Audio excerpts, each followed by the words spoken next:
déjeme saludar a nuestro amigo, al doctor Isaac de Paz González, jurista y constitucionalista, miembro de esta familia sin censura, a quien abrazo a la distancia. Doctor, ¿cómo estás? Muy buenos días. Muy buenos días, Vicente, público. Oye, doctor, tú no eres tan majadero como yo, tan pelado como yo, pero sé que es un tema que siempre te ha interesado, el tema del CONACYT. Sí, Vicente, es que bueno, en resumen, Vicente, esos pollos quieren maíz.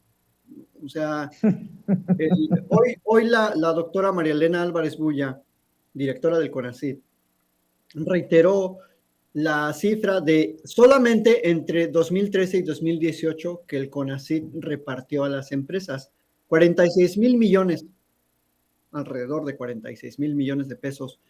Y claro, en esos milloncitos, diría Aguilar Camín, esos milloncitos, pues alcanzaba para repartir a toda esta parvada de chayoteros que ahora están muy molestos con el presidente, muy molestos con la 4T, muy molestos con lo que se le parezca a una opinión distinta a la de ellos y a unas políticas públicas distintas a las que ellos, con tanta vehemencia, Vicente, con tanta insistencia, defendieron desde Fox hasta acá, incluso desde antes, ¿no? Desde Cedillo y Salinas. Entonces, claro, están muy molestos porque, pues de entrada, algunos académicos y académicas que critican a la doctora, pues no le llegan ni a los talones a la producción científica de María Elena Álvarez Bulla, de entrada. En segunda, pues se está tratando de poner orden en el sistema de gestión, de producción de la ciencia, de los posgrados, del que, por cierto, no es el único responsable CONACYT. También somos responsables las universidades públicas, todas las que existen en México, de los estados, algunas que tiene la federación. Son responsables también los gobiernos estatales, los gobiernos municipales, y pareciera que el único obligado, que la única fuente de financiamiento, que la única fuente de organización de la ciencia es el CONACYT.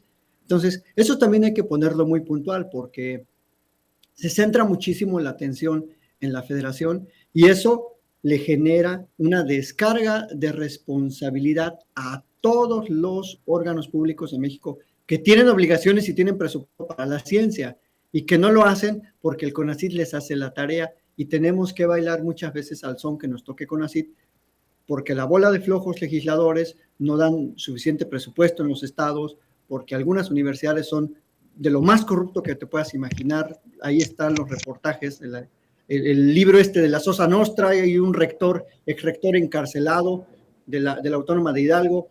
Y bueno, ahora sí, como diría Jalife, no me hagas hablar.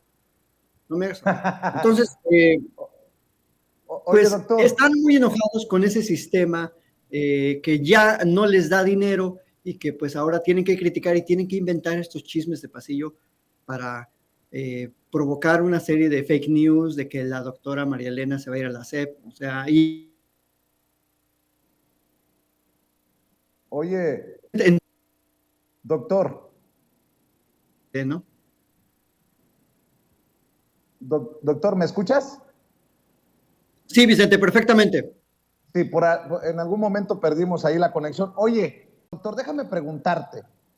¿Hay una mafia de la ciencia? Porque me llama mucho la atención la virulencia con la que, por ejemplo, Marco Levario Turcot dice: María Elena Álvarez Bulla reúne los requisitos para encabezar la SEP, ignorante, mediocre e ineficaz en la administración pública. Y Pascal Beltrán del Río y Denise Dresser. Denise Dresser dice: Elena Álvarez Bulla destruyó al CONACYT, quiere destruir al CIDE y ahora la envían a demoler a la SEP. Pero ojo, que estos señores no dicen nada, no dicen ni pío, porque el exdirector del CONACYT en el sexenio de Peña Nieto ganó una batalla para ocultar sus bienes. Forma parte de los investigadores del CIDE que buscan amparos para ocultar sus bienes. Enrique Cabrero, exdirector del Consejo Nacional de Ciencia y Tecnología, el CONACYT en el sexenio de Enrique Peña Nieto, ahora investigador del Centro de Investigación y Docencia Económicas, el CIDE, consiguió que un tribunal federal le permitiera ocultar su declaración patrimonial, pese a que en los últimos 5 años jueces y magistrados habían rechazado una serie de amparos solicitados por diferentes servidores públicos para no transparentar sus declaraciones patrimoniales. El caso de Cabrero rompió la racha. El argumento que utilizó en esta ocasión fue que dichas declaraciones atentan contra la privacidad de sus datos personales sensibles. Pues, ¿qué tiene que ocultar? Digo, si uno tiene una casita, pues órale, ahí está la casita. Yo nada más tengo una propiedad, no hay mucho que... Pero esto huele a estiércol y de esto no dicen nada los grandes personajes como Marco Levario Turcot, como Denise Dresser, como Pascal Beltrán del Río, doctor, por eso te lo pregunto. Sí, por supuesto que hay una, así le llamó Ricardo Valderas en un reportaje que hizo La Mafia de la Ciencia, que acaba de revelar algunos otros datos el mes pasado, en el que un grupo de académicos de la UNAM, de varios centros de investigación, crearon este foro consultivo, científico y tecnológico como una estructura paralela para extraer recursos del CONACYT y para formar era como una microempresa que tenía un presupuesto anual, Vicente, que ni el mismo director de ese foro sabía cuánto, pero le dijo a Julio Astillero, operamos con 35 millones anuales, de los cuales 20 se van en gasto corriente, o sea, choferes, automóviles, comidas, viáticos, sueldos de sus asistentes, etcétera. Y todo ese se supone era recurso para la ciencia. Es decir, una asociación privada, una asociación civil, jalaba todo ese dinero para ellos. Y claro, como es un grupo en el que están varias academias, que son también asociaciones civiles, en las que están gente encumbrada de la ciencia en este país, sobre todo de la UNAM y de algunas universidades del centro de México, pues no dicen nada porque eran unas transferencias ilícitas de dinero que recibieron desde Vicente Fox y se les cerró la llave con la doctora María Elena Álvarez Bulla. Por eso sus rabietas, por eso están tan enojados, por eso tanta virulencia en su contra en las redes, por eso la atacan, la desprestigian, la quieren, pues sí, quieren opacar su gestión, porque se les acabó su mina de oro. Y claro, ya han perdido en ese aspecto del recibir dinero los amparos que interpusieron, hicieron el ridículo diciendo que ellos tenían derecho a recibir ese dinero para la ciencia, cuando en realidad seguían cobrando en sus centros públicos. Es decir, nos cuestan el doble porque es una persona que estaba adscrita, por ejemplo, en un centro de investigación de la UNAM, pero estaba comisionada con goce de sueldo para trabajar en ese foro. Entonces, eran dobles plazas que afectan el presupuesto público. Y es muy lamentable, por cierto, ese amparo que mencionas a favor de Enrique Cabrero. No es definitivo, pero está argumentando que se quieren dar a conocer sus datos personales. A nosotros no nos importa, Vicente, a nadie, y en la transparencia es una regla de oro, el dato de dónde están las casas, dónde está el domicilio. Nos importa saber cuántas casas tiene, si están registradas en las oficinas públicas que se deben registrar, si tiene cuentas bancarias, cuál es su monto, porque es un servidor público. Y cuando eres servidor público, tus ingresos, como tal, deben cuadrar con lo que tienes materialmente hablando. Entonces, nadie queremos saber dónde tiene la cuenta, ni si lo anda cargando, y dónde está su casa, dónde está su domicilio. Entonces, es una verdadera falacia. Qué lástima que este tribunal le concede la suspensión para evitar que se conozcan esos datos, pero seguro se la van a revocar, se la tienen que revocar porque no es posible que un servidor público de primer nivel pretenda ocultar sus bienes. Es que bajo esa premisa, entonces, nada sería transparente, porque todos tendríamos que decir, no te puedo decir si tengo coche o casa o un burro, porque pertenece a mi vida privada.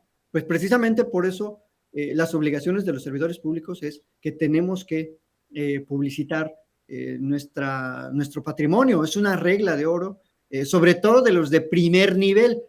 O sea, y Enrique Cabrero, fue de primer nivel. Entonces, todas esas afirmaciones de que la doctora María Elena destruyó al CONACYT, pues no sabe esta señora Dresser, que por cierto ya ni científica es propagandista. Yo no le conozco una sola producción científica publicada en verdaderas revistas científicas desde hace, creo que lo último que publicó fue por allá en el 2012, o sea, hace 10 años se dedicaba a la ciencia, ahora se dedica a la propaganda, y no es verdad que se está destruyendo al CONACYT, se le está reorganizando al CONACYT, y mucho menos se está destruyendo al CIDE. Al CIDE lo destruyeron precisamente su honorabilidad, Enrique Cabrero y su gente que estaba ahí trabajando con él, y que también están muy molestos porque había mucha opacidad en los recursos que gastaba el CIDE. Ni siquiera les cuadraban las cuentas, no habían entregado pues su informe 2019, 2020. Entonces era un batidillo ahí del presupuesto, porque también tenían muchos privilegios presupuestales, mucha gente de ahí, casi cobraban por cada, si publicaban un libro, el CIDE les tenía que pagar una compensación, si publicaban algo en un periódico, les tenía que pagar una compensación. Entonces, y además cobraban, siendo una institución pública, cobraban unas cantidades muy grandes de inscripción a los estudiantes de licenciatura, de posgrado. Entonces, eso no lo van a mencionar, eso no lo dicen, ahí callan, ahí lo esconden, porque en realidad ese era el problema de la privatización de esos, por lo menos de ese centro de investigación del CIDE. Entonces, como ya se les acabó el negocio, pues sí, claro, están muy molestos y van a atacar todo lo que huela a una racionalidad presupuestal, a justicia social y a una educación verdaderamente gratuita y amplia para todos los sectores. Entonces, de ahí su enojo, Vicente. Por eso, pues hay que, estos temas, como casi no se conocen, qué bueno que en tu espacio podamos, algunos que hemos tenido de primera mano gestión con la ciencia, pues podamos exponer lo que está pasando realmente y no tragarnos esas historietas del Universal, del Reforma, porque de entrada las escriben gente que ni siquiera se dedica a la gestión de la ciencia, a la producción científica, a la docencia científica, a la administración de los posgrados, a la creación de planes de estudio de los posgrados. Ese Pascual o ese Marco Liborio, no sé cómo se llaman, nunca, no sé si han estudiado algún posgrado del CONACYT, etcétera, ¿no? Denise Dresser, no, últimamente te digo, yo no he visto un producto científico de Denise Dresser. Escribe ahí esos librillos esos de que el país de otros o no sé qué, y escribe sus columnas, pero pues hay que también escribir en las revistas científicas, libros científicos, no nada más pues esas columnitas. Entonces, es gente que no tiene la calidad académica ni mucho menos moral para hablar de estas cosas, y su crítica es una crítica infundada, Vicente, así te lo puedo decir. Fíjate, doctor, yo también quiero escuchar tu opinión por el tema que estás abordando y porque ya dejaste la víbora chillando con lo de los pollos quieren maíz, que creo que estoy de acuerdo contigo. Ahora, híjole, advierto, grábenme muchachos, ahora advierto un nado sincronizado nuevamente, involucrando al hijo menor de edad del presidente Andrés Manuel López Obrador, al que le han colgado apodos, al que han atacado infamemente. Hemos dicho aquí que con los niños no, y ahora veo desde la política, desde los adversarios y rivales políticos y políticas del presidente Andrés Manuel López Obrador, un nado sincronizado contra su hijo menor de edad,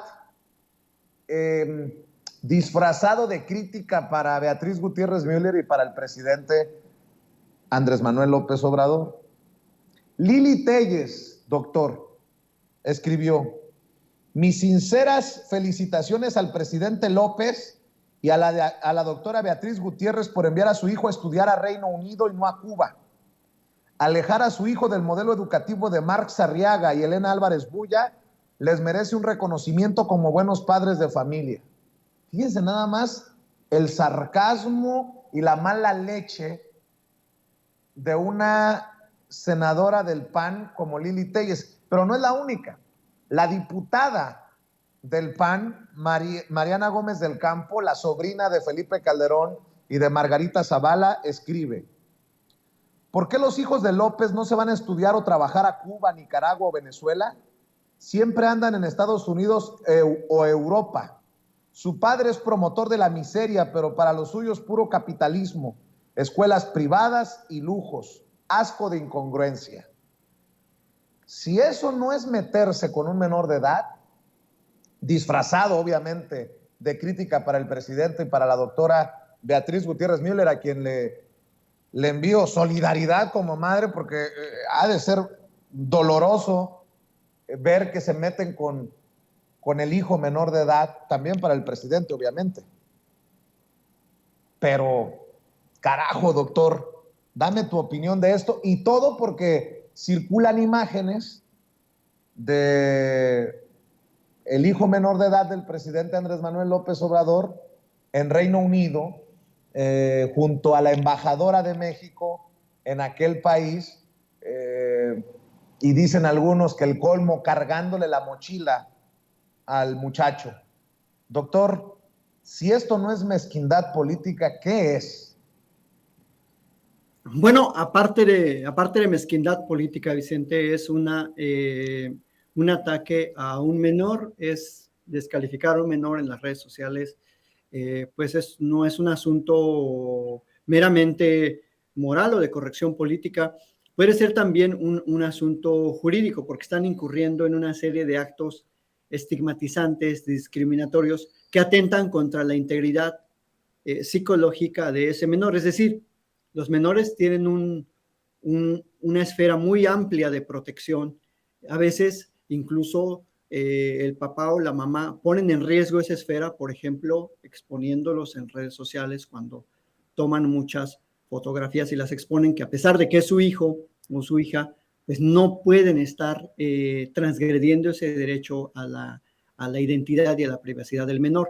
Entonces, estas dos señoras, qué lástima que sean legisladoras, y lo más preocupante es que una de ellas fue legisladora precisamente porque la impulsó el presidente de la República, pues habla de su bajeza, de su falta de calidad familiar y sobre todo también de su falta de respeto a los derechos y a la integridad de los menores. Es muy lamentable que unas legisladoras, por su enojo, por ser opositoras, lleguen a un nivel pues tan ínfimo de debate, de atacar a la persona. Es el argumento más básico, tratar de atacar a la persona por su apariencia, por lo que hace, por en dónde está, y más cuando esta persona es una menor de edad. Eso yo creo que ya raya en lo antilegal, teniendo en cuenta que es un menor. Entonces, es muy lamentable y qué lástima que también los grupos de gente que sigue a estas legisladoras hagan eco de eso, porque tienen un gran foro también en Internet y hay mucha gente que apoya eso y que lo replica. Y eso es lo más preocupante, de que esa estigmatización digital que padece el menor hijo del presidente, pues ya es sistemática. Entonces, yo sí sugeriría que estos hechos ya se investiguen como actos sistemáticos de discriminación, de estigmatización, y que sean estas dos actrices relevantes en ese contexto, lo voy a poner, de desencadenar estas campañas de desprestigio en contra del menor. Entonces, yo creo que el CONAPRED tenía que, de oficio, abrir una investigación al respecto para verificar con qué frecuencia estas personas hacen lo que están haciendo en contra de este menor, y pues que se emita una recomendación, un jalón de orejas, porque pues no es adecuado, porque dan muy mal ejemplo. Además, las figuras públicas son figuras que pueden poner ejemplos malos o buenos, en este caso malo, para el resto de la sociedad. Entonces, no es cualquier figura pública, una legisladora, ni mucho menos ellas que tienen bastante foco de la oposición. Así que, pues, yo las investigaría, o sea, yo creo que esto ya está pasando a otro nivel. Ya no es nada más la descalificación política, es también afectar el desarrollo psicológico de un menor, someterlo a tanta presión desde esta edad, a tanta descalificación, pues debe ser muy difícil para él estar creciendo en ese contexto. Entonces, yo creo que sí ameritaría que la CONAPRED abriera una investigación al respecto, por lo menos. En esto del Parlamento abierto para debatir reforma electoral, también vamos a ver exhibidos de cuerpo entero, de pies a cabeza, a los traidores a la patria. Te lo pregunto porque por ahí hay bueno, lo voy a decir con todas sus letras, yo sí lo considero traidor a la patria, José Woldenberg, traidor a la democracia, que se nos ha vendido por años como el gran defensor de la democracia, el gran luchador por un México democrático, y con sus declaraciones, la verdad, se exhibe solito. Vamos a ver y escuchar lo que dijo José Woldenberg sobre esta reforma electoral que envió el presidente Andrés Manuel López Obrador a la Cámara de Diputados para su discusión. ¿Qué es lo que nos propone ahora la iniciativa del presidente? Remar contra esa corriente. Y su propuesta es, perdón que lo diga así, pero estoy convencido, la peor que he escuchado en todos estos 30, 40 años. ¿Por qué? Porque ahora se supone que el presidente de la República va a proponer a 20 consejeros. La Cámara de Diputados 10, la Cámara de Senadores 10 y la Suprema Corte de Justicia otros 20. Y vamos a ir a una elección general para elegir 7. ¿Qué quiere decir eso? Que esas personas, si quieren ganar, como ya lo decía la consejera, pues van a tener que llegar a algún acuerdo con los partidos políticos, por una simple y sencilla razón, porque son los únicos que tienen presencia a lo largo y ancho del territorio nacional. Sí. Pero pongámonos en el extremo, supongamos que los que ganan son los 7 planteados por el presidente de la República. ¿Qué autonomía? ¿Cómo lo van a ver el resto de los partidos? ¿Qué van a decir los ciudadanos, la prensa, los académicos? Vamos a volver a un órgano electoral totalmente partidizado. Es decir, si el asunto va por ahí, yo lo que prefiero es que se mantenga tal y como está ahora, porque como está ahora, ha funcionado y nuestras elecciones son transparentes y son los cambios en los humores públicos los que deciden quién debe gobernar y cómo debe integrarse el Congreso. A ver, doctor Isaac, dame tu opinión sobre estas declaraciones y una reflexión precisamente sobre la reforma electoral. ¿Con qué cara se atreven a quitarnos a nosotros, los privilegiados, esa oportunidad de definir con quién negociamos? Así lo entendí yo, el grito de José Woldenberg. Doctor Isaac de Paz González, te escucho para cerrar. Pues así es, Vicente, tal como lo planteas. Woldenberg se ha creído el dueño de la democracia, el apóstol, el que dicta cátedra de democracia. De hecho, hasta lo invitan a la cátedra esta, Francisco I. Madero. Y bueno, a ver, ese es uno de los puntos que tiene, de los muchos aspectos que contempla la propuesta de reforma electoral del presidente. Es decir, el nombramiento de los consejeros. Si a él no le parece bueno, hay personas que sí nos parece que los nombramientos estén divididos en los poderes públicos, que sean propuestas de los distintos poderes públicos. Eso amplifica el margen democrático y el margen de representatividad de distintos sectores. Eso existe en otros sistemas constitucionales. Existe, por ejemplo, solo me viene uno a la mente, el español. Hay propuestas de distintos poderes para dividirse, digamos, el número de representantes en los órganos de poder. Entonces, eso es muy normal. Que Woldenberg se haya quedado, pues no sé cuándo estudió, yo creo que estudió pues hace como unos 60 años, pues eso no quiere decir que no existan nuevos sistemas y nuevas formas de amplificar la representación de los órganos que fungen como árbitros en una democracia. Entonces, yo creo que está muy, Woldenberg está demasiado perdido en cuanto a las nuevas tendencias del derecho procesal electoral, de los procesos electorales.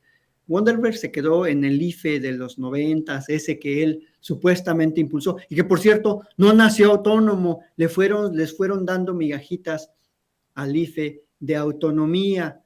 Entonces, que no nos venga a decir que él ha sido un luchador de la democracia, porque si acaso a alguien se le debe la democracia es al pueblo mexicano, al pueblo que votaba, que se arriesgaba a aquella oposición, cuando el PRD era verdaderamente un partido democrático que les costaba la vida a campesinos, sobre todo de Guerrero. Hubo alrededor de 600 muertos registrados más o menos en el sexenio de Salinas en Guerrero, precisamente por ser oposición.